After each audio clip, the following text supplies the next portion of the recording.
तो जैसा कि बच्चों के स्कूल की छुट्टियाँ हैं और उसमें जो है बच्चे रोज़ न नई चीज़ डिमांड करते हैं, तो मैं आप लोगों के साथ उसी वाली स रेसिपी शेयर कर रही हूँ। आज मैं आप लोगों के साथ रेड वेलवेट कपकेक्स की रेसिपी शेयर कर रही हूँ। मस्ट ट्राई रेसिपी है, क्यों? क्योंकि इसको मैंने इंतहाई आसान तरीके से बनाया है, उसमें कोई ऐसा मुश्किल इंग्रीडिएंट नहीं डाले हैं जो आप लोगों के लिए ईज़िली अवेलेबल ना हो।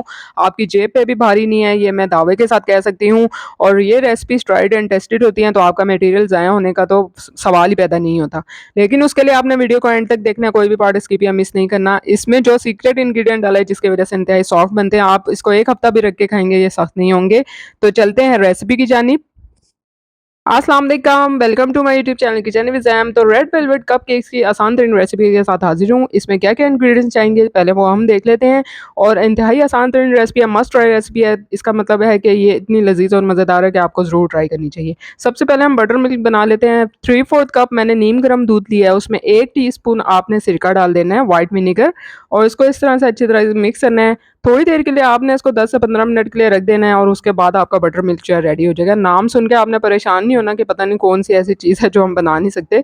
नॉर्मल जो दूध आप यूज़ करते हैं ना वो लेना है, लेकिन नीम गर्म लेना है और उसमें 1 टीस्पून सिरका डालना है, या मैंने करीब से आपको स्पून में दिखाया कि हल्की-हल्की सी इसमें फुटकियाँ आ जाएँगी, तो बटर मिल्क आपका रेडी है।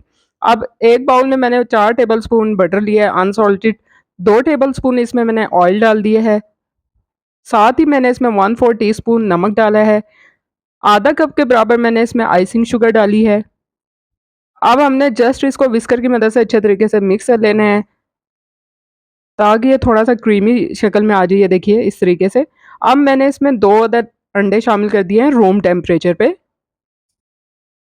अच्छा, 2 अदद एग्स डालने के बाद हमने इसको जो है वो हैंड बीटर की मदद से अच्छे तरीके से बीट कर लेना है, इतनी देर तक कि इसका कलर जो है ना लाइट हो जाए। 2 से 3 मिनट तक आपने बीट करना है, कोई ज़्यादा मेहनत नहीं करनी।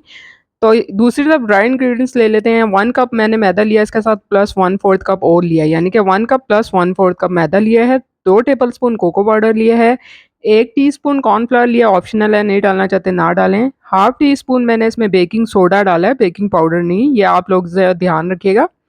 एग वाले बैटर में 2 से 3 ड्रॉप्स मैंने वनीला एसेंस के डाले थे और साथ ही रेड फूड कलर ऐड कर दिया था इसमें, और अच्छे तरीके से इसको मिक्स कर लेना है। रेड फूड कलर मैंने इसमें जो है वो हाफ टी स्पून ऐड किया था। अब हमने क्या करना है कि इसमें ड्राई इंग्रीडिएंट्स जो है वो इसमें मिक्स कर देने हैं। अच्छे तरीके से इसको हमने मिक्स कर लेना है। अब लास्ट में बिल्कुल जो हमने बटर मिल्क रेडी किया था वो डाल देना है और अगेन इसको जो है हमने व्हिस्कर की मदद से अच्छे तरीके से मिक्स कर लेना है। तो देखिए है ना आसान और मज़ेदार सी रेसिपी। और वीडियो को प्लीज़ पूरा देखा कीजिए, थोड़ा-सा देख के खुद से चीज़ों को अज़्यूम मत किया कीजिए। बार-बार मैं आपको कहती हूँ, इस तरह से आपकी रेसिपी जो है तबाह-बर्बाद हो जाती है। प्लीज़ एंड तक देखा कीजिए। आपका मटेरियल ज़ाया होने से बच जाता है अगर आप ट्राई करना चाहते हैं रेसिपी, और ज़रूर ट्राई किया कीजिए, ट्राइड एंड टेस्टेड होती हैं ये रेसिपीज़। बैटर आप देख सकते हैं, इसकी कंसिस्टेंसी इस तरह की होनी चाहिए। यहाँ पे मैंने जो है कपकेक्स का मोल्ड लिया था और उसमें जो है कपकेक लाइनिंग लगाते जाना है। थोड़ा-सा मैंने इसको ऑयल से ग्रीस कर लिया था और उसके बाद हमने जो है इसमें ये बैटर कपकेक्स का जो है वो डालते जाना है। देखिए कितना क्रीमी और स्मूथ है ना इसका बैटर जो है। और ये बन के बहुत ही मज़ेदार होते हैं, सॉफ्ट होते हैं। जो बटर मिल्क हमने डाला है ना, चाहे आप केक की किसी भी रेसिपी में डालें, बहुत ही सॉफ्ट बनता है वो केक। तो अब ये मैंने ओवन में बेक किए थे 180 डिग्री सेंटीग्रेड पर तकरीबन 15 मिनट्स के लिए। आपके पास पतीला है तो आप पतीले में आराम से बेक कीजिए। वही 10 मिनट के लिए आप मीडियम फ्लेम पर उसको प्री हीट कर लीजिए और फिर 20 से 25 मिनट के लिए स्लो फ्लेम पर आपने जो है इसको बेक कर लेना है पतीले में स्टैंड रख के। तो देखिए यहाँ पे कपकेक्स जो हैं वो बेक होके रेडी हो चुके हैं। तो पतीले में भी आप बेक करना चाहते हैं, कोई मुश्किल नहीं है। मैंने आपको वो मेथड भी बता दिया। यहाँ पे मैंने स्टिक डाल के आपको दिखाया है कि ये अच्छे से जो है बेक हो चुके हैं।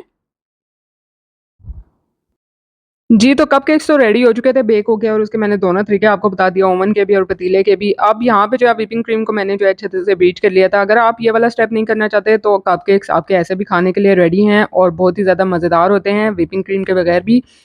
तो उम्मीद करती हूँ कि आपको आज की ये रेसिपी पसंद आएगी। रेसिपी पसंद आई है तो लाइक और शेयर करना बनता है, साथ-साथ चैनल को भी सब्सक्राइब कर दीजिए। आप लोगों के साथ इसी तरह से आसान तरीन और मज़े-मज़े की बजट फ्रेंडली रेसिपीज़ लाती रहूँगी। उसके लिए आपने चैनल को जो है सब्सक्राइब करना है, बेल आइकन के बटन को प्रेस करना है, ताकि मेरी हर आने वाली नई वीडियो और रेसिपी आपको बर वक़्त मिल सके। जल्द मिलूँगी आप लोगों से एक नई और मज़ेदार और आसान तरीन रेसिपी के साथ। तब तक के लिए इजाज़त दीजिए। अल्लाह हाफ़िज़।